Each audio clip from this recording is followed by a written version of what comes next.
Sols good morning. Almost 9টা বাজে। কালকে এত ঘুম দিয়েছি যে বলার কথা না। পুজোও বেশিক্ষণ দেখতে পারিনি। তো ঘুম থেকে উঠেই একদম ডাইরেক্ট চলে এসেছি মুড়ির পাড়ে। এই যে ঘরে ভাজা মুড়ি, চানাচুর, মিষ্টি আর ঘুগনি, এটা ও বাড়ি থেকে দিয়ে গেছে। মানে আমাদের সকলেরই সকাল থেকেই হাঁড়ি বারো নেমন্তন্ন। কিন্তু বাবা হাজিরা দিলেও আমি ভাই যেতে পারিনি ঘুমের ঠেলায়, ওই জন্য পাঠিয়ে দিয়েছে। আর এনাকে দেখো।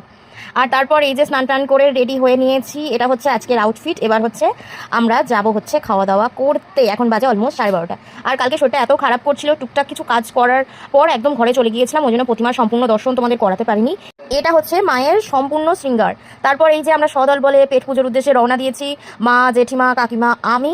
এই যে এখানে খাওয়ার ব্যবস্থা করা হয়েছে, একে একে সবাই চেয়ার দখল করে বসে পড়েছি। এখানেও সব পাড়া প্রতিবেশী, আত্মীয় স্বজন সকলেই আছে। তো এই যে বসে বসে এখন একটু অপেক্ষা করতে হচ্ছে, কারণ একটারও অন্তত ভর্তি হতে হবে। এখানে নুন লেবু দেওয়া আছে, প্লেটও পেতে দেওয়া হয়েছে। এখানে এই যে চলে এসছে মিনারেল ওয়াটারের বোতল, তারপরে কলা পাতা দিয়ে দেওয়া হয়েছে। বেটা উড়ে উড়ে খালি পালিয়ে যাওয়ার ধান্দা করছে, ওই জন্য ওকে ধরে থাকতে থাকতেই চলে এলো বেগুনি। গরম বেগুনিতে কামড় দিতে না দিতে চলে এসছে সাদা ভাত। তারপরে হচ্ছে চচ্চড়ি, ভেজ ডাল, তারপরে এসছে কুরকুরে আলুর চিপস। ওফ, অসাধারণ কম্বিনেশন, জাস্ট ওয়াও।